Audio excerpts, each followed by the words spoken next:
기도하겠습니다. 하나님,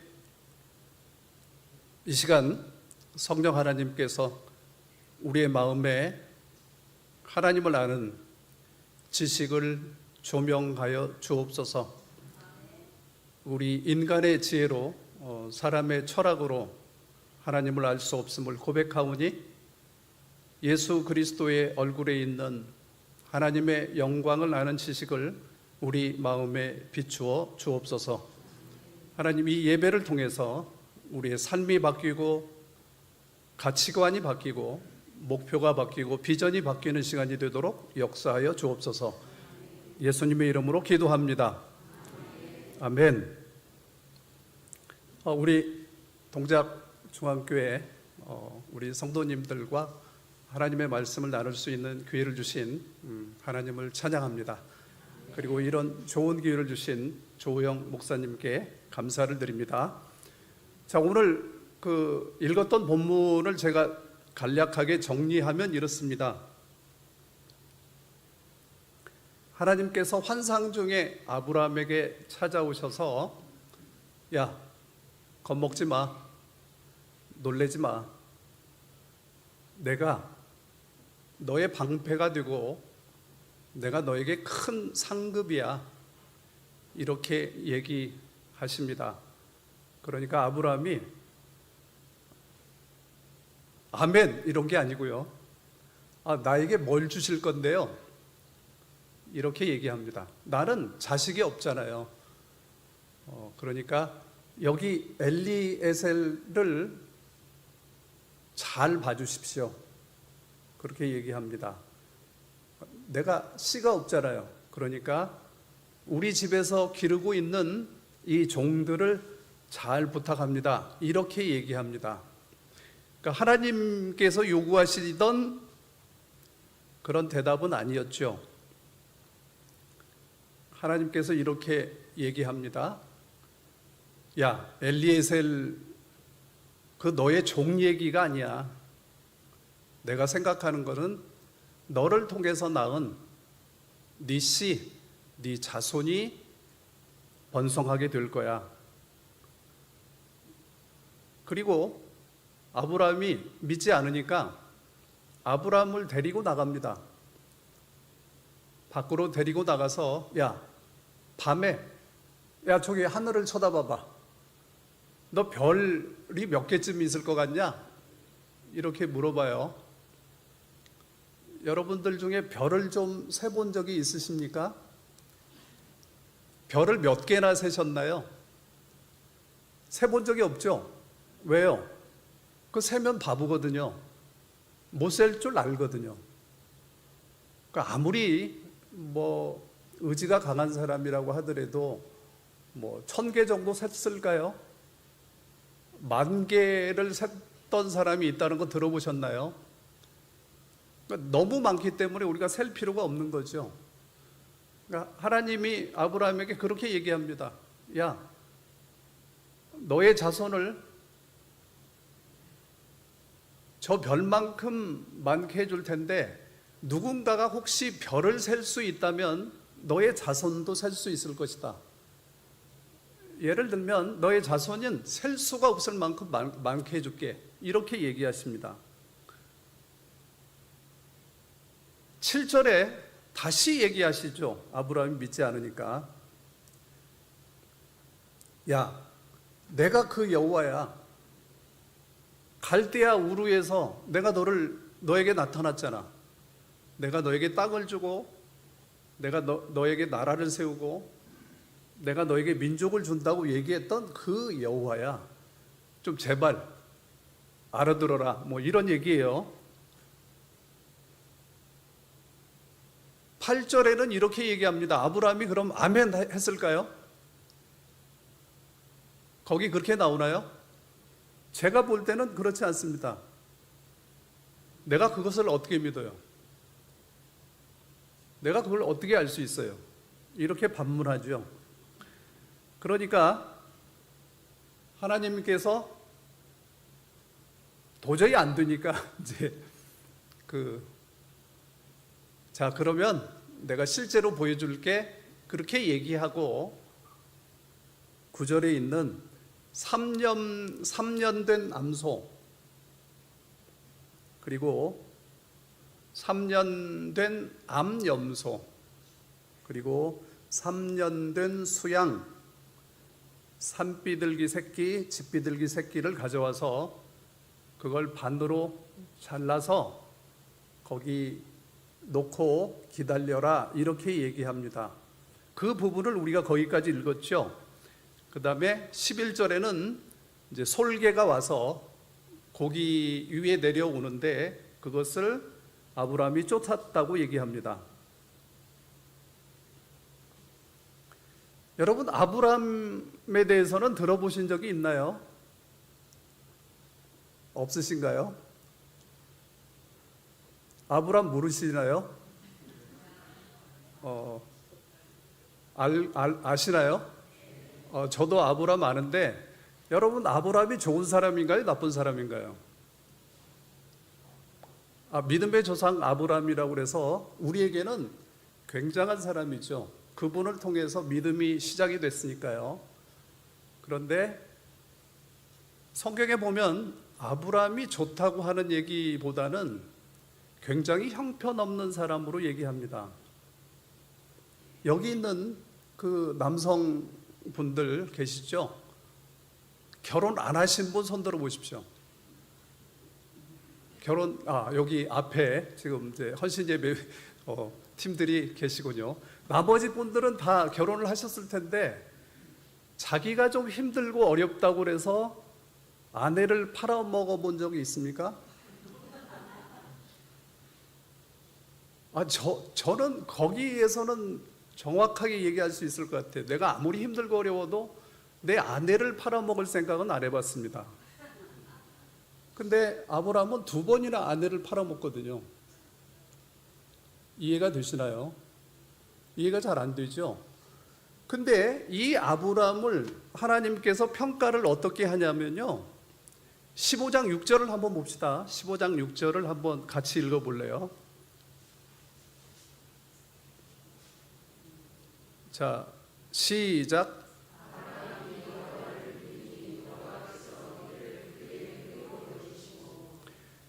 지금 우리가 보았던 창세기 15장에서 아브라함이 하나님을 믿었다고 하는 그 증거가 나옵니까? 증거가 나오나요? 저도 한글 성경을 가지고 있는데 제가 볼 때는 계속해서 믿지 못하고 하나님께 오히려 반문하고 대체 어떻게 하시겠습니까? 이런 원망의 투가 더 많은데도 불구하고 하나님께서 아브라함이 여호와를 믿으니 이것을 그의 의로 여기셨다고 얘기합니다. 놀라운 얘기죠. 자, 오늘 이거를 여러분들에게 설명하기 위해서 저를 도와주실 분들이 필요한데 아마 아까 손 들으셨던 분들이 나오시면 될 것 같습니다. 아까 결혼 안 하신 우리 청년분들 앞으로 좀 나와 주시겠어요?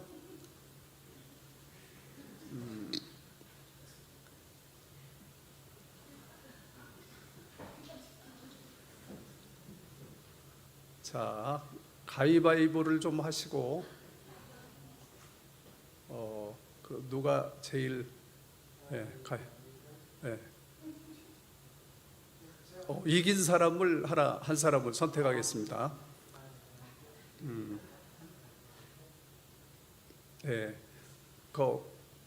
앞으로 다 올라오세요. 신발 벗으시고 올라오시고, 지금 이기신 분이 아브라함의 역할을 하시고요. 그리고 지신 분이 있죠? 2분? 3분? 3분에서 해서 가위바위보에서 한 사람을 또 뽑아주실래요?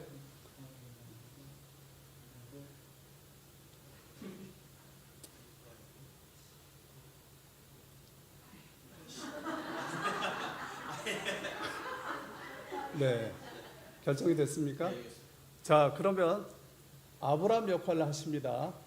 여기 2분은 암소의 역할을 하는 거예요. 여기를 이제 잠깐 앉아 계시고요. 뭐를 하냐면 여기 암소를 잡아야지 됩니다. 잡는다는 얘기가 무슨 말인지 아시죠? 죽여야 되고 죽여서 쪼개야지 돼요. 칼을 쓸 겁니까? 도끼를 쓸 겁니까?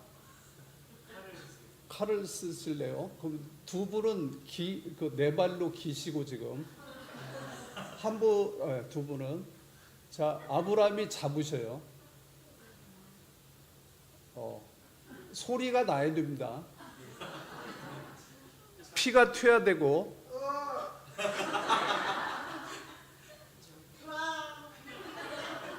지금 이게 이렇게 해서 소가 잡아져요? 제가 한번 잡아볼까요? 다시 한번 기회를 드릴게요. 다시 한번 잡아보십시오.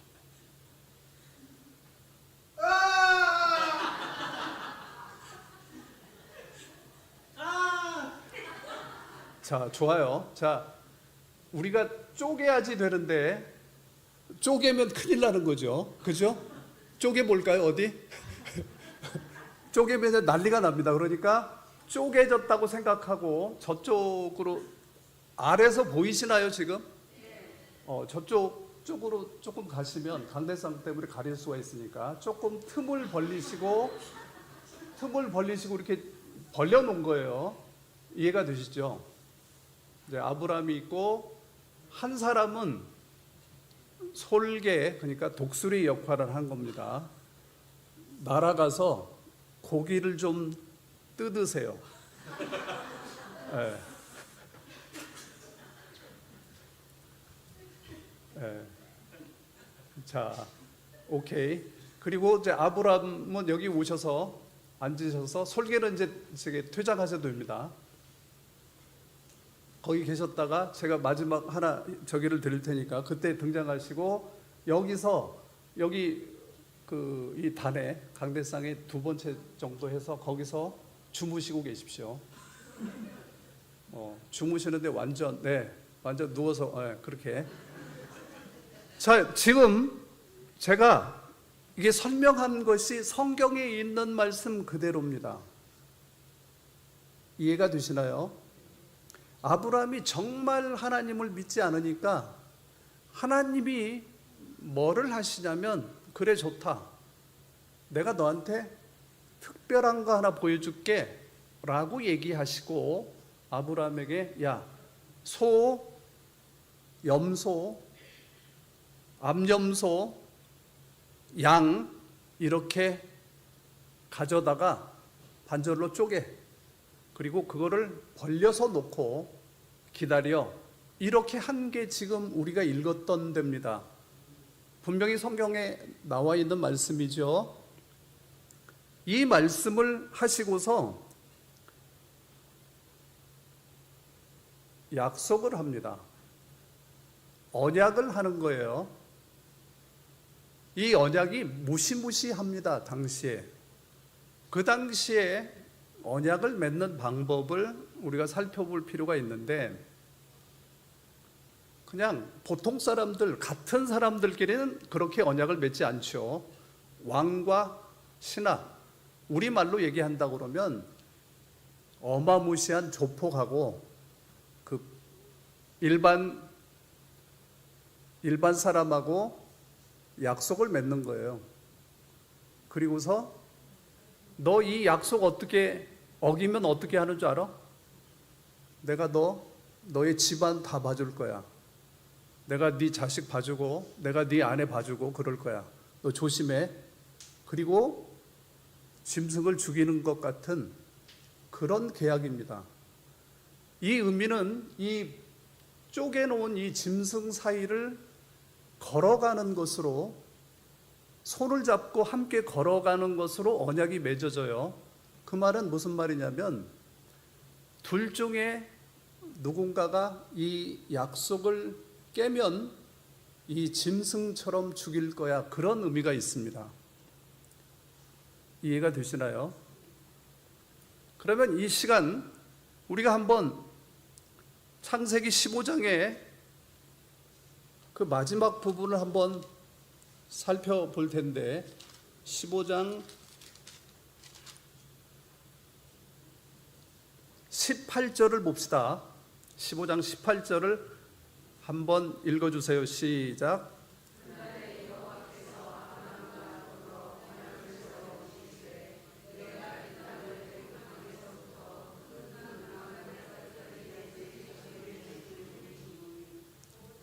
자, 그 당시에 언약을 맺는 방법을 설명해 드렸죠. 분명히 여기 보면 마지막에 하나님께서 이날에 언약을 세우셨다고 얘기합니다. 그런데 이 반전의 하나님이에요. 하나님은 정말 우리를 기가 막히게 놀라키시는데 12절에 보면 제가 읽겠습니다. 이것은 해질 때에 아브라함에게 깊은 잠이 임하고 큰 흑암과 두려움이 그에게 임하였더니 라고 되어 있습니다. 언약을 누구하고 맺는 거예요 지금? 아브라함하고 하나님하고 맺는 거예요. 근데 아브라함은 뭐 하고 있습니까? 깊은 잠에 들었다고 얘기해요. 그런데 이 깊은 잠이라는 단어가 어느 정도의 잠을 얘기하냐면 하나님께서 아담을 창조하시고 하와를 만들 때에 아담을 잠이 들게 했다는 그 단어하고 똑같은 단어예요. 이해가 됩니까? 갈빗대를 뽑아가도 모르는 그런 깊은 잠에 아브라함을 잠이 들게 하시고서 하나님은 뭐라고 얘기한다고요? 아브라함과 언약을 맺었다는 거예요. 자, 여기 잠깐 여기 불을 끌 수 있습니까? 뭐 거기까지는 안 해도 불을 꺼주시면 좋겠습니다. 여기 핸드폰 가지고 오시고, 핸드폰 있죠? 전체를 한번 다 꺼봅시다. 네. 전체를 한번.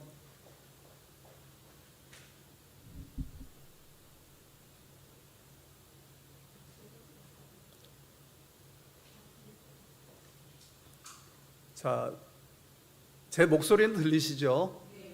자, 그러면 우리 청년이 핸드폰을 불을 켜고 앞뒤로 몇 번 왔다 갔다 해보세요.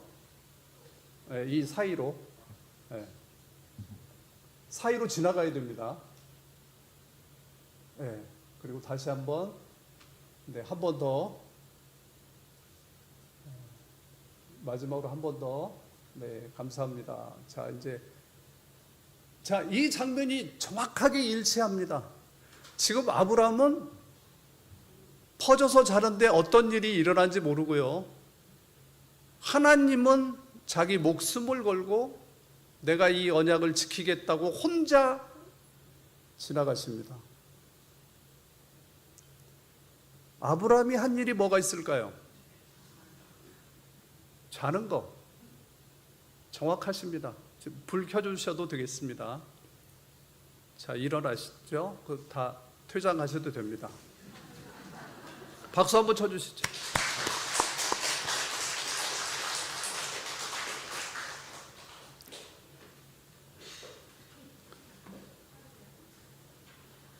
이거를 어디에 나오냐면 15장 17절에 보면 해가 져서 어두울 때에 연기 나는 화로가 보이며 타는 횃불이 쪼갠 고기 사이로 지나더라, 이렇게 설명하고 있습니다. 여기서 쪼갠 고기 사이로 지나가는 건 뭐라고요? 횃불이 지나가는데 하나님은 영이시기 때문에 보이지 않으시기 때문에 하나님을 상징하는 횃불로 지나갑니다. 근데 그 지나가는 의미가 뭐라고요? 아브라함, 네가 믿을지 믿지 않을지 모르겠지만 내가 이 일은 목숨을 걸고 내가 해내고야 말 것이다. 내가 너를 위해서 목숨을 건다. 내가 너를 큰 민족을 이루고 너에게 복을 주어서 너를 축복하는 자에게 내가 복을 내리고 너를 저주하는 자에게 내가 저주하겠다. 땅의 모든 족속이 너로 말미암아 복을 얻을 것이다 라고 약속하신 그 약속을 이루겠다고 뭐를 거셨다고요? 하나님의 목숨을 거셨다고요. 여러분, 요즘에 캐데언이라는 말 들어보셨나요? 캐데언 한 번쯤 들어보셨죠? 안 들어봐도 괜찮습니다. 굉장히 난리가 났죠. 그거의 영향으로 한국이 잘 나갑니다. 최근에는 미국에서 한 회사에서 3,000명을 포상휴가를 보냈어요. 한국으로 124억이 들었답니다. 엄청난 일이죠. 그 드라마보다 훨씬 더 반전이 있고 훨씬 더 엄청난 비밀이 숨겨져 있습니다. 이 15장의 내용 가운데. 우리가 글로써 읽으니까 잘 지금까지 이것을 우리 마음에 와 닿지 않았는데, 여러분 한번 보세요. 실제로 해보니까 어떻습니까? 엄청난 일이죠. 근데 성경은 어디든지 동일합니다. 이 말을 이렇게 해놓고 하나님이 아브라함을 뭐라고 했다고요?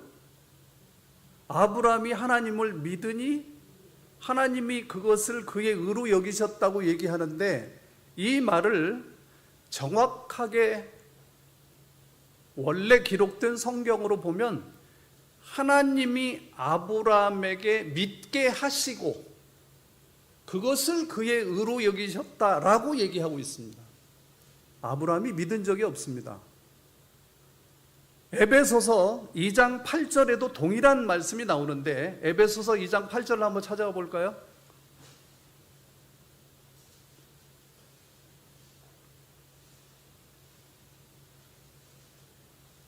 에베소서 2장 8절.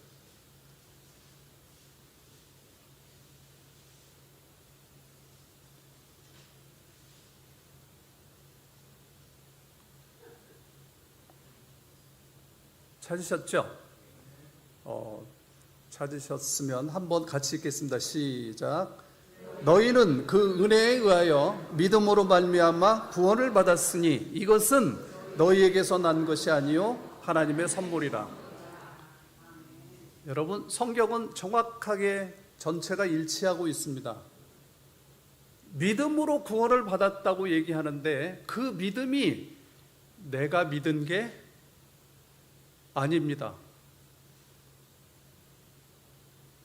믿음은 하나님의 선물이라고 분명히 되어 있습니다. 믿음은 너희에게서 난 것이 아니고 하나님의 선물이라고 얘기하고 있다고요. 여러분과 제가 이 자리에서 여호와의 이름을 부르고 하나님의 이름을 부르고 예수님의 이름을 부르는 것은 하나님께서 우리를 선택하셔서 하나님의 백성이 되게 하고 하나님의 자녀가 되게 하셨기 때문에 우리가 여기 있습니다. 이거 여러분 믿으십니까? 여기 아멘이십니까? 우리가 무엇인가 하나님께 해드린다고 생각하는 사람들이 많이 있습니다. 우리가 무엇인가 하나님께 헌신한다고 하는 사람이 있다고요. 그렇지 않습니다. 하나님이 우리를 위해서 목숨을 거셨습니다. 자, 이것이 아브라함의 얘기지 나하고는 무슨 관계야? 이렇게 말할 수 있는 사람이 있을 것 같아서 제가 말씀 한 절을 찾아보겠습니다. 갈라디아서로 갑니다. 갈라디아서 3장 29절입니다. 갈라디아서 3장 29절 28절부터 한번 읽습니다. 28절 찾으셨나요? 자, 시작.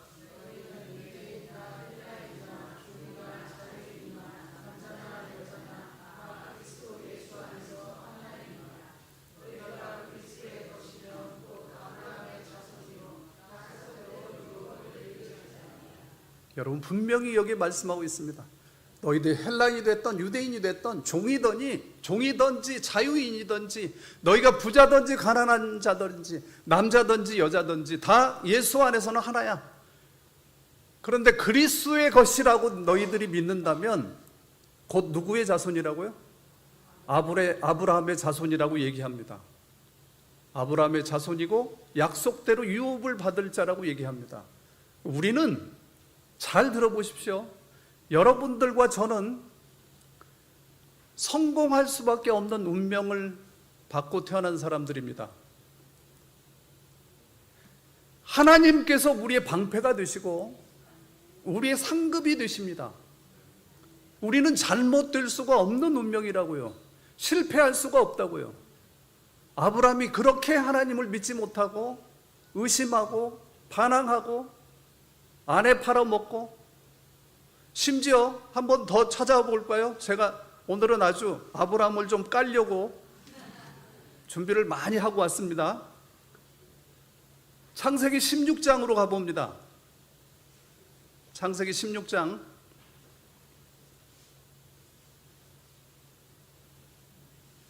찾으셨나요? 창세기 16장 16절, 17장 1절 한번 같이 읽어보겠습니다. 자, 시작.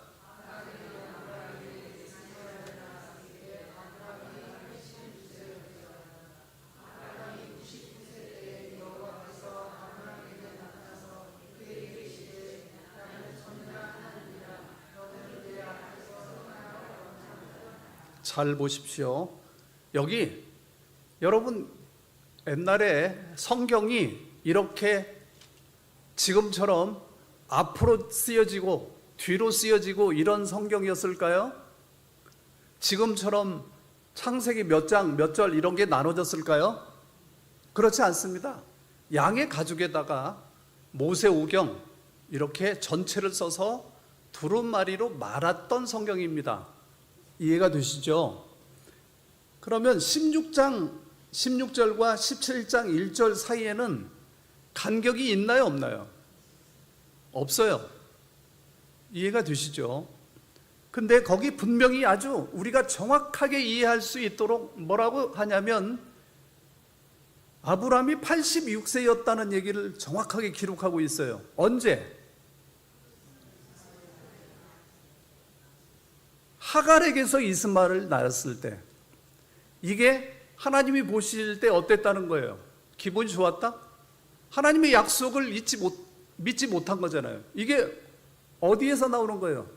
15장에 하나님께서 자기 목숨을 걸고 언약을 맺었는데 그 다음에 한 게 하갈을 통해서 이스마엘을 낳았단 말이에요. 이해가 되죠? 17장에 언제 나타나십니까?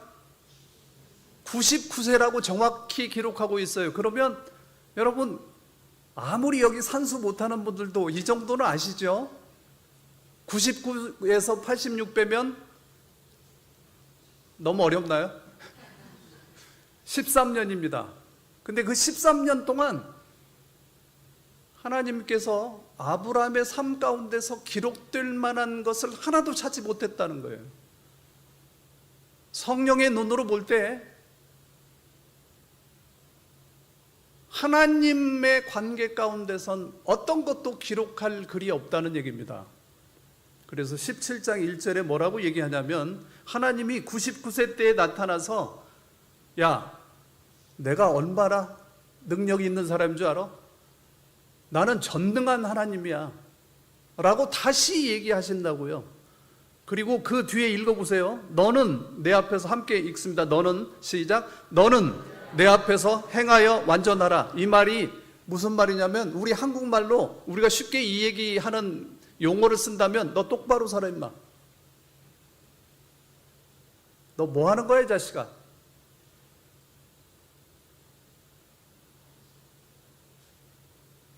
그렇게 들리시나요?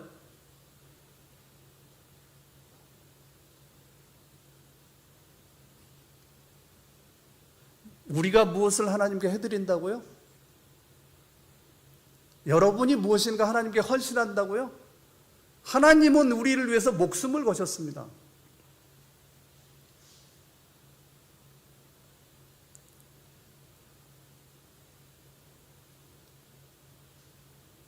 여러분, 인간이 할 수 있는 가장 명예로운 일, 가장 소중한 일, 가장 가치 있는 일 무엇인지 아십니까?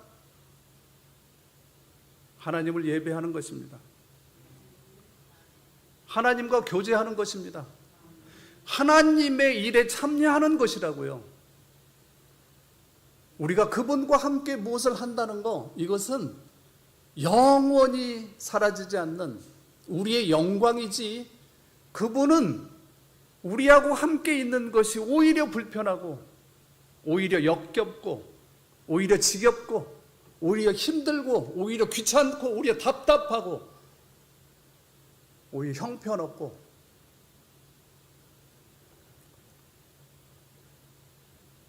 하나님의 사랑에 감동할 때 우리가 자발적으로 자진해서 무엇인가 하나님께 기쁨을 드리기 위해서 무엇인가 마음이 쓰여지고 몸이 움직이고 우리가 행동하고 우리가 재정을 드리고 감사함으로 기쁨으로 그분을 얘기하고 복음을 전하고 그러는 것이 은혜가 없는데 무슨 헌신이 나오겠어요? 그런데 그분은 우리를 충분히 감동시키실 수 있는 분이세요. 지금도 그 약속은 영원합니다. 변하지 않습니다. 내가 너를 위해서 내가 목숨을 건다. 내가 너 하나 잘 되도록 너의 목숨을 건다. 너는 내 아들이야. 너는 내가 택한 백성이야. 너는 내 것이야. 누가 너에 대해서 잘못 말하거나 너를 대적할 때 내가 그것의 대적이 될 거야. 내가 너의 방패야. 내가 너의 상급이야 라고 말씀하고 계십니다. 여러분, 혹시라도 지금 어떤 일 때문에 어려워하고 곤란해하고 문제가 풀리지 않아서 걱정하고 염려하시는 분들이 있습니까? 그거 아무것도 아닙니다. 누구도 인생을 두 번 사는 사람은 없습니다. 그렇죠? 그러나 우리의 마지막은 성공입니다. 적극적 사고방식, 이런 얘기를 하자는 게 아니에요. 이게 성경이 우리에게 보장한 우리의 신분입니다. 우리가 가지고 있는 보물이라고요. 우리가 가지고 있는 기본적인 재산이 그거예요. 내가 하나님의 소유가 된 자입니다. 하나님이 내 편이란 말이에요.